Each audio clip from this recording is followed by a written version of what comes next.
Hola y bienvenido al antes de continuar número 3. En este ADC vamos a estar tocando estructuras selectivas y repetitivas del lenguaje de Java. Empecemos viendo el switch y el case. Es una sintaxis, esta es la sintaxis de la estructura de switch case. ¿Cómo sería más o menos? ¿Cómo vendría a ser? Tenemos aquí declarado el switch, entre paréntesis, una variable que queramos. Y después unos corchetes. Y dentro de aquí vamos a estar haciendo lo que son los casos, los case. Caso que sea un valor tal, las sentencias que se van a dictar y después el break. El break significa que hasta ahí va, o sea, es como un final. Aquí termina y sale todo esto. Es como un break en inglés, ruptura que rompe el case, rompe el switch y sale, ya no corre este caso, este case, ni el default. Ok, en un ratito veremos lo que es el default. Bueno, cosa que sea el caso uno. Si es el caso uno, si la variable, por ejemplo, es 10, por ejemplo, y en el caso ponemos caso que sea 10, pues va a entrar aquí, ya que coincide, ¿no?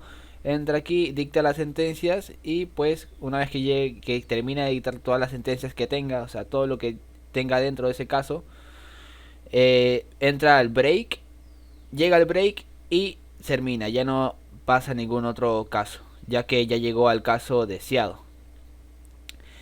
¿Qué tal si no es el caso uno? Si no es el caso de valor uno, pues no entra aquí, nunca entra aquí, pasa de frente al caso 2. Tampoco es, pues no entra aquí tampoco y pasa al siguiente caso.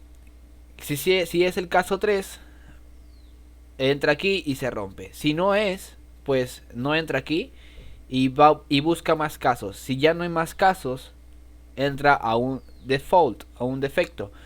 Entonces, si no es ninguno de estos, por defecto va a dictar algunas sentencias que le estemos dando. Este sería un ejemplo. Tenemos un entero con una variable llamada mes y le damos el valor de 11. Esto ya lo hemos visto. Y una cadena de texto, un string llamado cadena mes.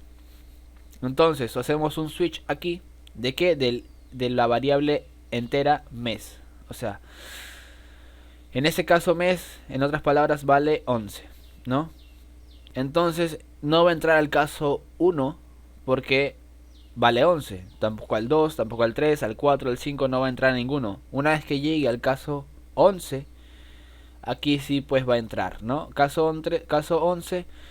Entonces el caso 11 que nos dice, la sentencia nos dice que cadena mes, este string que ahorita no tenía ningún valor, como vemos tiene string cadena, punto y coma, no le hemos puesto un igual así como al int mes, como no tiene ningún valor, aquí en el case 11 le estamos otorgando un valor de noviembre y break. Entonces entonces aquí la cadena mes va a valer noviembre entre comillas. Y una vez que llega el break ya no ejecuta nada de eso. Pero ¿qué pasaría si por ejemplo mes sería un 13, un valor 13? No entraría ni al caso 1, ni al case 2, ni así 4, 5, 11, ni al 12. Entonces, ¿a dónde se va? Se va al caso default. Esto es importante tenerlo en cuenta, el default. No es obligatorio, cabe recordar que podemos tener unos casos. Si sabemos que no hace falta el default, no habría necesidad de ponerlo, pero no está de más para que a veces la aplicación no crashee, o sea, no se estanque y se cierre sin querer y nosotros que como que porque esté cerrado. Entonces, en ese caso, como no está el mes 3 aquí declarado, está hasta el 12 y ahí entra un default. Por lógica el programa dice, bueno, no tengo un caso que sea 13, entonces me voy al defecto. Al defecto, que es el default, nos dice que la cadena mes va a ser igual a mes inválido. Y ahí se rompe. Aquí, en este punto, sale de este switch. Y continúa ejecutando la aplicación, si tuviera más código.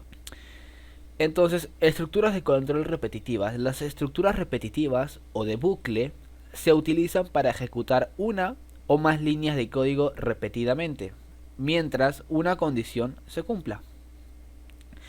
Las estructuras de repetición tenemos el bucle while, el bucle do while y el bucle for. Veremos la estructura repetitiva while.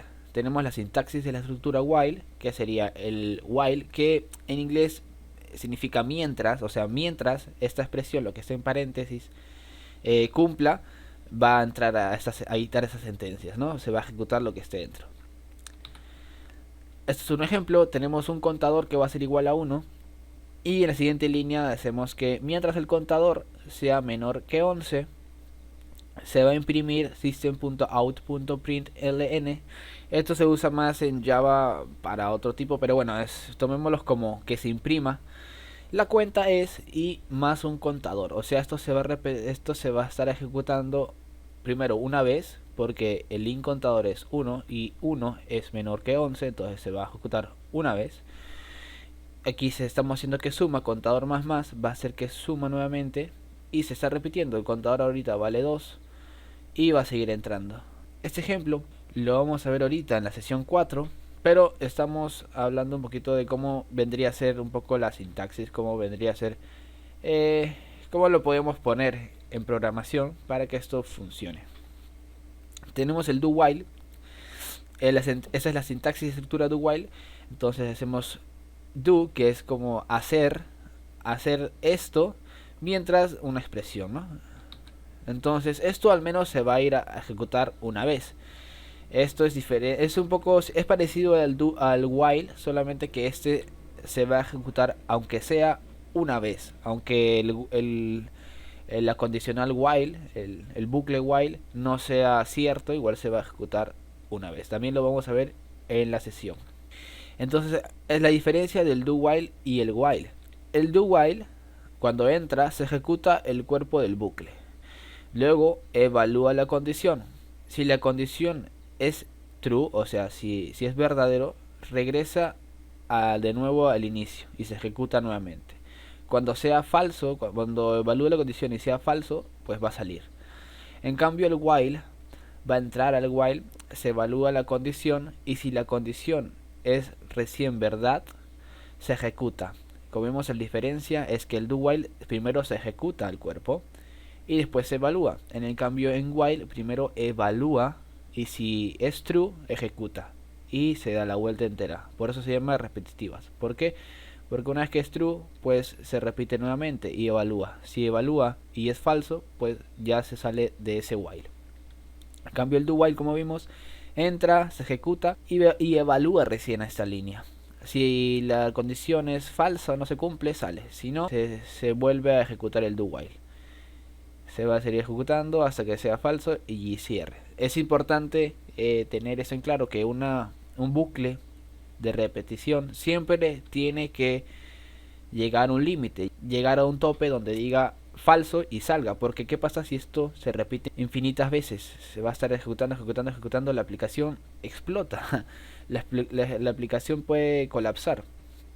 Entonces es bueno, bueno, no es bueno, es obligatorio, si vas a usar un do while o un while o un for, que vamos a ver ahorita, tener un momento de ruptura, un momento de quiebre donde el bucle, ya sea for, while o do while, pueda terminar. Bien, esa es la principal diferencia entre un do while y un while. Continuando, nos topamos con la estructura repetitiva for. Entonces el for nos dice que tenemos que poner entre paréntesis un inicio, una expresión lógica y un incremento o un decremento y una sentencia, lo que se va a ejecutar mientras que esta expresión lógica se cumpla. Al igual que el do while y el while, nos topamos con la expresión lógica que nos dice que, por ejemplo, el while, para que esto se cumpla y entre aquí, la expresión lógica vendría a ser que el contador sea menor que 11, o sea que el 1 sea menor que 11. Entonces se va a estar repitiendo mientras que sea menor que 11. Entonces se va a repetir una vez, luego se va a volver a sumar, va a ser 2, va a ser menor que 11, se cumple, entra acá, luego va a sumar otro 3. Entonces, el igual que el do while y el while, en el for nos topamos con lo mismo. Solo que en el for, en los paréntesis ya ponemos de frente el inicio. Así como pusimos aquí un contador que sea igual a 1 y luego en el while ponemos que ese contador disminuya bueno, aumente, mejor dicho. Aquí hacemos exactamente lo mismo, solamente que si se dan cuenta, el for agrupa en los paréntesis todo esto, luego esto y luego esto. Entonces, vamos a ver el for, entre paréntesis ponemos el inicio, por ejemplo, el contador, que sea igual a 1. Luego un punto y coma para separar y la expresión lógica, que el contador sea menor que 11, por ejemplo. Si dan cuenta, estamos repitiendo parecido al while, pero una sola línea. Y luego un punto y coma que sea el incremento o el decremento, que por ejemplo sea el contador más más, o sea, contador se va a ir sumando en uno cada vez que se repita. Es lo mismo que un while, solamente que más simplificado. Y aquí la sentencia que se va a ejecutar cada vez que se repita. Por ejemplo, lo que vimos en el while, el system, por ejemplo, un toast que diga la cuenta es y el más contador, que se va a estar repitiendo 1, 2, 3, 4, hasta llegar al 10. Igualito pasa con el for. El for es igual a 1, solamente que usamos mayormente, se suele utilizar la letra i. Se declara, por ejemplo, int i es igual a 1, i es menor a 11 y más. Y la cuenta es aquí más i. Aquí ya no hace falta poner un punto y coma y abajo poner i más, porque aquí ya la estamos colocando. Como vemos es más, no más sencillo, pero más es más junto, no es como que tengo que poner más cosas, sino que dentro del for ya nos solicitan todas esas cosas. Y bueno, este ha sido el antes de continuar. Ahorita pasaremos a la sesión donde veremos problemas, resolveremos problemas y aprenderemos mejor, ya llevaremos a la práctica lo que hemos estado viendo ahorita. Sin más que decir, nos vemos en el siguiente video.